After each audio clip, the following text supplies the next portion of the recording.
এমন একটি কপালপোড়া ও বদনসিব সম্প্রদায় যারা এই পৃথিবীতে এমন একটি পাপে লিপ্ত হয়েছিল যাতে তাদের পূর্বে পৃথিবীর কোনো জাতি লিপ্ত হয়নি।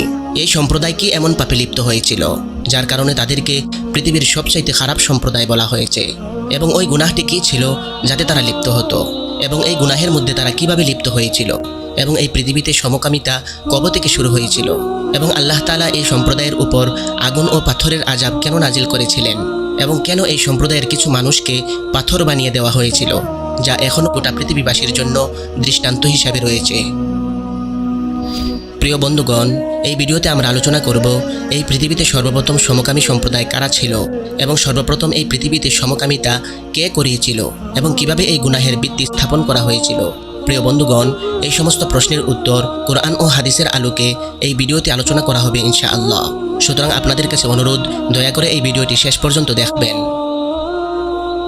প্রিয় বন্ধুগণ, হযরত লূত আলাইহিস সালামের সম্প্রদায় অত্যন্ত দুষ্ট প্রকৃতির ছিল। তারা পৃথিবীর সবচেয়ে নিকৃষ্টতম খারাপ কাজে লিপ্ত হতো। তারা এতটাই বিকৃত রুচির ছিল যে তারা নারীদেরকে বাদ দিয়ে ছেলেদের সাথে সমকামিতায় লিপ্ত হতো, এবং নারীদেরকে বাদ দিয়ে ছেলেদের সাথে তাদের চাহিদা পূরণ করত। এলাকাটির নাম ছিল সুদুম শহর। এই শহরে বসবাসকারী মানুষেরা হযরত লূত আলাইহিস সালামের উম্মত ছিল। হযরত লূত আলাইহিস সালাম হযরত ইব্রাহিম আলাইহিস সালামের ভাতিজা ছিলেন, এবং তাকে আল্লাহ তাআলা নবুয়তের দায়িত্ব দিয়ে সুদুম শহরের অধিবাসীদের নিকট পাঠিয়েছিলেন। যেহেতু হযরত লূত আলাইহিস সালামের আব্বা ছোটবেলায় মারা গিয়েছিলেন, তাই হযরত ইব্রাহিম আলাইহিস সালাম হযরত লূত আলাইহিস সালামকে ছোটবেলা থেকেই লালন পালন করেছিলেন। ফলে হযরত লূত আলাইহিস সালাম হযরত ইব্রাহিম আলাইহিস সালামের পাশেই থাকতেন। হযরত লূত আলাইহিস সালাম তার পিতার ইন্তেকালের পর হযরত ইব্রাহিম আলাইহিস সালামের সাথে হিজরত করে সিরিয়াতে চলে আসেন, এবং হযরত ইব্রাহিম আলাইহিস সালামের খেদমতে নিয়োজিত থাকতেন। হযরত লূত আলাইহিস সালাম যেহেতু হযরত ইব্রাহিম আলাইহিস সালামের অনেক খেদমত করতেন, তাই হযরত ইব্রাহিম আলাইহিস সালাম লূত আলাইহিস সালামের ব্যাপারে আল্লাহর কাছে দোয়া করেছিলেন। ফলে আল্লাহ তাআলা হযরত ইব্রাহিম আলাইহিস সালামের খেদমত এবং তার দোয়ার বরকতে লূত আলাইহিস সালামকে নবুয়তের দায়িত্ব দিলেন। প্রিয় বন্ধুগণ, হযরত লূত আলাইহিস সালামের সম্প্রদায় পৃথিবীর সবচেয়ে নিকৃষ্ট সম্প্রদায় ছিল, এবং তারা নারীদেরকে ছেড়ে পুরুষের সাথে সমকামিতায় লিপ্ত হয়ে তাদের চাহিদা মেটাত।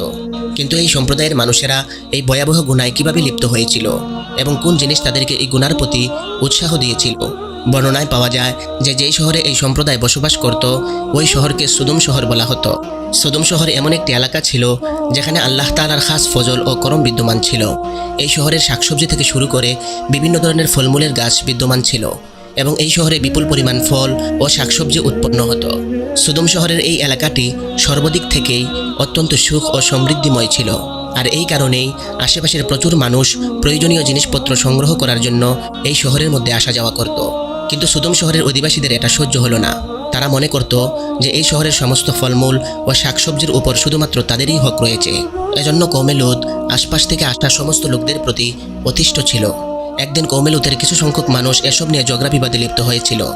তখন শয়তান একজন বৃদ্ধ মানুষের রূপ নিয়ে তাদের কাছে আসলো, এবং তাদেরকে বলল, যদি তোমরা এই সমস্ত মুসাফিরদের থেকে রক্ষা পেতে চাও, তাহলে আমি যা বলি তা তোমাদেরকে করতে হবে। তখন তারা শয়তানকে জিজ্ঞেস করলো, আমাদেরকে কি এমন করতে হবে যার ফলে আমরা আশেপাশের এই সমস্ত মুসাফিরদের থেকে বাঁচতে পারবো? তখন শয়তান বলল, এই বিষয়ে আমি আগামীকাল তোমাদেরকে বলবো। পরদিন সকালে শয়তান কিশোর বয়সের সুন্দর বালকের রূপ নিয়ে তাদের কাছে আসলো, এবং সুদুম শহরের অধিবাসীদেরকে তার দিকে আকৃষ্ট করতে লাগলো। এক পর্যায়ে সুদুম শহরের অধিবাসীরা তার প্রতি দুর্বল হয়ে গেল, এবং এই সুন্দর ফুটফুটে বালকের সাথে জিনায় লিপ্ত হয়ে গেল।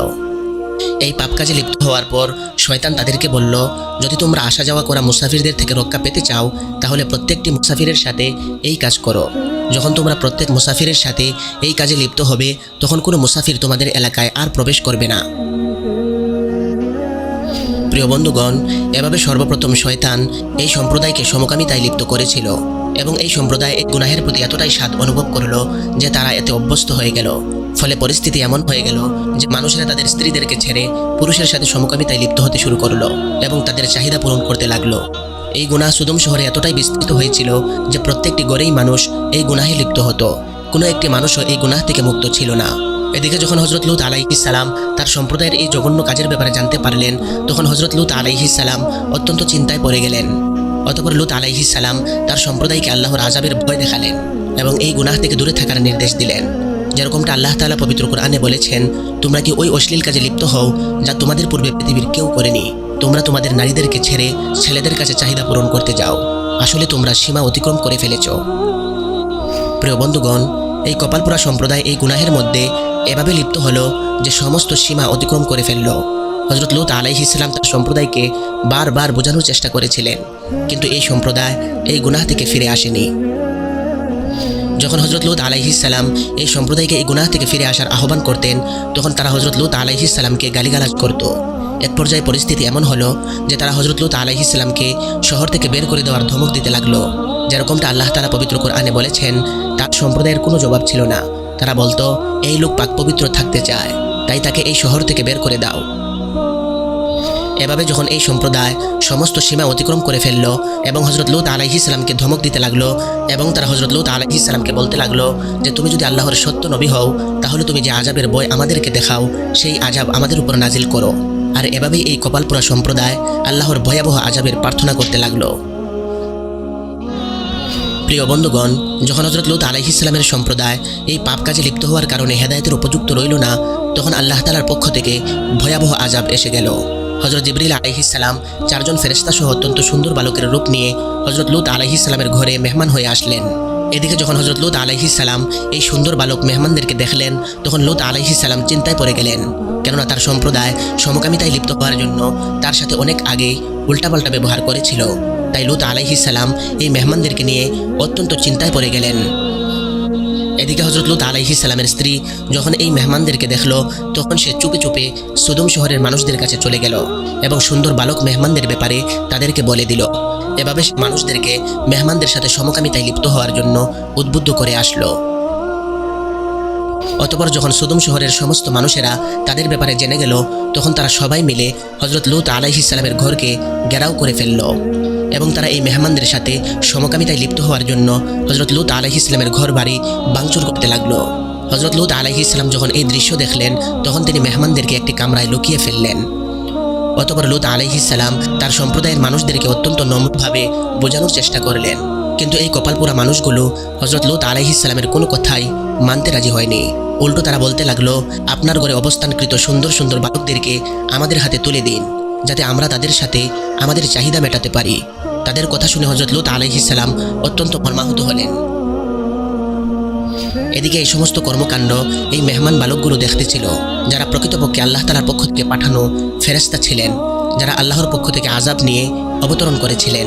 অতঃপর হযরত জিবরিল আলাইহিস সালাম হযরত লূত আলাইহিস সালামকে বললেন, হে আল্লাহর নবী, আপনি চিন্তিত হবেন না, আমরা আল্লাহ তাআলার পক্ষ থেকে পাঠানো ফেরেশতা। আমরা এই বদকারদের জন্য আল্লাহ তাআলার পক্ষ থেকে আযাব নিয়ে হাজির হয়েছি। ওই সময়টা রাত্রিবেলা ছিল, তাই জিবরিল আলাইহিস সালাম নবী লূত আলাইহিস সালামকে বললেন, আপনি মুমিনদেরকে এবং আপনার পরিবার পরিজনদেরকে সাথে নিয়ে সকাল হওয়ার আগে এই শহর পরিত্যাগ করুন এবং সাবধান, কোনো মানুষ যেন পিছনে ফিরে না তাকায়, অন্যথায় যে ব্যক্তি পিছনে ফিরে এই এলাকার দিকে তাকাবে সেও আল্লাহ তাআলার আযাবের মধ্যে পতিত হবে। ফলে লূত আলাইহিস সালাম মুমিনদেরকে এবং তার পরিবার পরিজনদেরকে সাথে নিয়ে এই এলাকা থেকে রওনা করে দিলেন।